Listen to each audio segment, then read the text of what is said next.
Pregnancy का शुरुआत का 5 महीने बीत गए और उसके बाद फिर शुरू हो जाती है कुछ लोगों में इचिंग होना। पेट पे इचिंग हो रही है, ब्रेस्ट के पास इचिंग हो रही है, हाथ-पैर में इचिंग होना शुरू हो जाती है और अल्टीमेटली इतनी ज़्यादा इचिंग होती है कि आप कई बार परेशान हो जाते हो।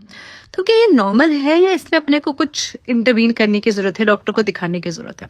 तो देखो, थोड़ी बहुत इचिंग प्रेगनेंसी में नॉर्मल होती है क्योंकि प्रेगनेंसी में हमारे जो वेट बढ़ता है तो उसके स्किन की स्ट्रेचिंग होती है, ड्राइनेस बढ़ता है, हार्मोनल चेंजेस होते हैं, तो उसकी वजह से थोड़ी बहुत इचिंग नॉर्मल होती है। दूसरे कुछ कंडीशन होते हैं जैसे पप्स, जैसे जिसको हम बोलते हैं प्लूरैटिक अर्टिकेलियल प्लेक्स ऑफ प्रेगनेंसी। उसमें क्या होता है जनरली जो जहाँ पे आपको स्ट्रेचिंग हो रही है, स्ट्रेच मार्क्स है वहाँ और थोड़े बहुत ब्रेस्ट के आसपास थोड़े पिंपल जैसे रैशेस बनना शुरू हो जाते हैं। दूसरा कंडीशन होता है प्लूराइगो। प्लूराइगो में पूरे शरीर में ऐसे बम्प्स होने लगते हैं, उसमें इचिंग होना शुरू हो जाता है। और तीसरा बहुत इंपॉर्टेंट कंडीशन होता है इंट्राहेपेटिक कोलेस्टेसिस ऑफ प्रेगनेंसी।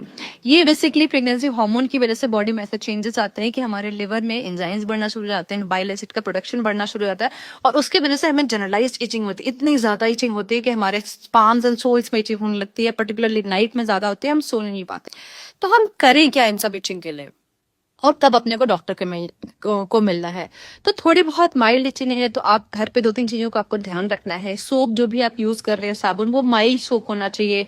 अच्छे से बॉडी को मॉइस्चराइज करना है, नहाने के तुरंत बाद मॉइस्चराइज करिए जब आपका शरीर गीला हो। और मॉइस्चराइजर भी यूज कर सकते हैं, अदरवाइज आप कोकोनट ऑयल, ऑलिव ऑयल भी यूज कर सकते हैं। बहुत ज्यादा इचिंग हो रही है तो आप लैक्टोकैलामाइन लोशन भी यूज कर सकते हैं। और फिर भी रिलीफ नहीं हो रहा है तो आप एक बार अपने डॉक्टर को दिखाइए। अगर फ्लूराइगो या पप्स की डायग्नोसिस बनती है तो उसमें आपको कुछ अच्छे क्रीम्स दिए जाते हैं, एंटी हिस्टामिनिक क्रीम्स दिए जाते हैं और बहुत सीवियर है तो स्टेरॉइड के क्रीम्स दिए जाते हैं।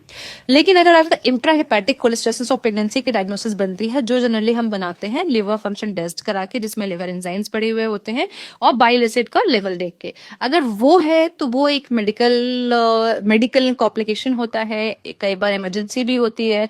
तो उसके लिए प्रॉपर ट्रीटमेंट स्टार्ट किया जाता है और जल्दी डिलीवरी करा जाता है। जनरली 37 to 38 पे इंडक्शन कर दिया जाता है अगर नॉर्मल हो रहा है, सब कुछ ठीक ठाक चल रहा हो। नहीं तो कई बार और भी अर्ली डिलीवरी करानी पड़ सकती है क्योंकि ऐसे केसेस में बच्चे का जनरली अंदर दम घुटना, बच्चे का पेट में लैट्रिन करना, अपने आप अंदर खत्म हो जाना, इन सब की संभावना बढ़ जाती है। तो थोड़ी बहुत इचिंग को घर में मैनेज करिए, ज्यादा इचिंग है तो अपने डॉक्टर से